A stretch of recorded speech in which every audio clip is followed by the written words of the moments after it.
because because of the way the school was structured, between in the 94 to 96 years, right, there was there was a lot of oversight that was missing from a group of Christian boys and girls that were teenagers. And this is a recipe for disaster. It's not what you should allow to function in a school setting, because there's not enough knowledge, there's not enough maturity, and you're basically context. There's not enough context, experience. There's just not enough. So there was too much risk, and it was this thing of, you know what, the adults also had to be surviving. That's what I think caused some of this non. And you did mention that in the book, because it was kind of like one of the measures or tools that became kind of like accessory for how we were able to govern the school, something that the adults could not do. Correct. So the secular side of this neglect is what you find in the book, where some students, the prefects, were relied upon too much to govern the affairs of students, and that also has consequences, which you find in the book. But the spiritual side, the Christian stuff, the faith stuff, I don't really go into it in detail because it's not everybody's story. That's it's true. It's a narrow story. To narrow it. That's very, very true. Yeah. But it's actually got more trauma, as I said, than the secular one. The secular one is everybody can identify with it, can roll with it. But the same effect of the lack of oversight, you also find it in the faith. Right. So for me at that time, right, with the Christian, I'll call it Christian drama group for now. I was in a pose. Well, music, definitely, I'm all in when it comes to music. And that made me naturally be a part of whatever was going on with the Christian drama group, because it's almost identical, same group of kids. Yeah. You know, and I want to say kids. Let's keep it. Kids. Let's make it real. let's keep it. Let's keep it 100, a buck here, right? Yeah. But I was halfway in, halfway out, because at home, my parents were SUs, brand new SUs. At the time, you know, SU means Scripture Union. It's just a group of people who the society group as overly believing. Very almost zealous in the way they interpret it. Yeah. Yes, they're like they're fanatics. They're Christian fanatics, right? I think fanatics.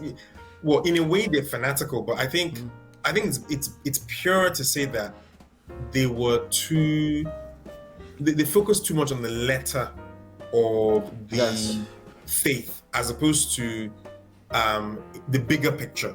So you find they were almost legalistic in the way they interpreted scripture. Yeah. Yes, it was literal. Everything is literal. Yeah. Right. So that was my life, a new life that they brought me into fresh. So you have to just escape this when you go to school. When I got to school, like, you're trying to bring that into my life. What are you talking about? So I'm always like naturally, I'm a straightforward guy. I also like to do things the right way. I also assess risk properly. I take risk, but assess risk, you know. And as a matter of fact, I've never shared this before. There are times that I will go to hang out with girls. You know that building next to the library, was it a GSS3? It's like a one class there.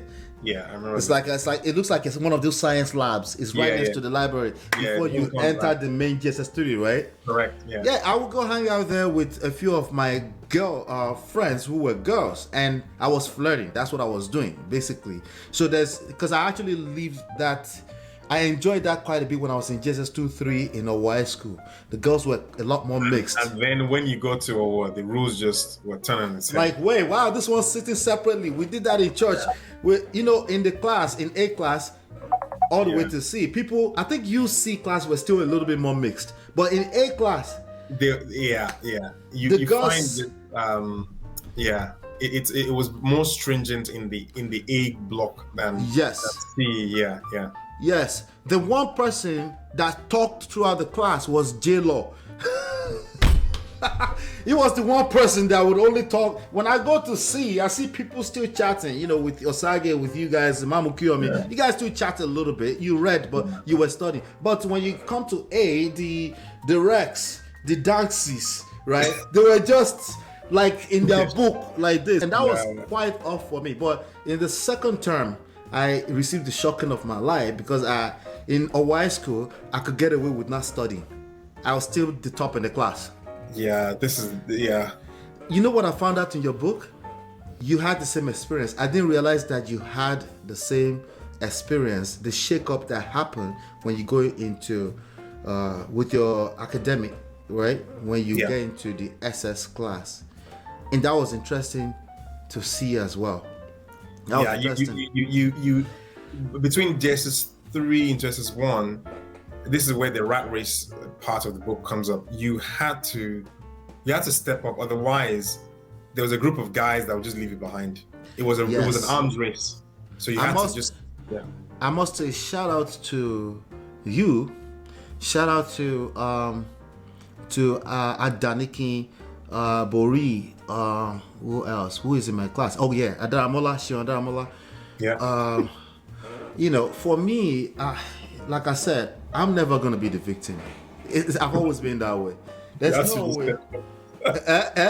You have to step up, man. If I'm gonna give the credit of me having full distinctions in what is GSC, is it GCE and WAEC, right? Yeah, WAEC, yeah. If I'm gonna give that credit to anybody outside of my parents, because my mom is also a teacher who is very strict in ways. If I'm gonna give that credit, it's gonna be watching you guys, because that's not something I saw before I came to that school. So when they start to say Ababio, what is Ababio? Oh, the book? Yeah. Oh, we're reading it? Oh yeah, we're reading it. Yeah, we're reading it. We're reading it. That's what we're gonna do, right? Oh wait, you're just stuck on Ababio. They're already reading Okeke. Okay, let's go. Let's go. Yeah, it's true. You know, it was a competition as far as I'm concerned, and it was a healthy competition that really helped me out. Reason why I continued with technical drawing, I don't understand. I think it was my dad. He wanted me to be an architect. Yeah. So it's interesting how some things were going on in your head, but it was also going on in my head. Miss Ladenika pulled my mom to the side on the first term in SS1. This is going to be you and I story, just so you know. All right. She pulled my mom to the side. Miss Ladenika she's not the one that's late, right? I think that's Miss Akinobola. Actually don't know. Miss Ladenika left early, right? But one of them is late. So Miss Akinobola is older, right? Yeah, I think she's older. She was married. Yeah. She was chemistry. Yeah. Okay. Mm-hmm. Yes. Yeah. And yes, I did have a crush on Miss Ladenika too. Everybody had a crush on Miss Ladenika. Oh, everybody did. See, look at that. Oh my God. Anyway, so she put my mom to the side and said, maybe the background. You know, my mom took an offense to that because she's in competition like me too. She took an offense like me, you're more teacher. Bad background. She wasn't having that. So even when we went home, she would wake me up at 4 a.m. because she knew I wanted to read, and she knew it was the most quiet time to read. There was one time I read Okeke so much, I was like, I actually did that, literally, physically, because my brain was boiling. Okay, you know where I stopped? I stopped competing with you guys at what's the name of the other book? Lamb. The one that Lilo does not read Okeke. He reads another book for physics. Oh gosh. No, you couldn't survive with Okeke. Okeke was the minimal entry. It was it O-level physics? A big book like that. I know the one you mean. If I can find the book, I will. I know the one you mean. It was hard. It was harder. It was tougher. Yeah. At that point, I'm good. I'm okay at that point. So I have to give the credit to you, Bori, Adamola, Adaniki. Just watching you guys, I had to compete. You know, it was interesting anyway at that time. So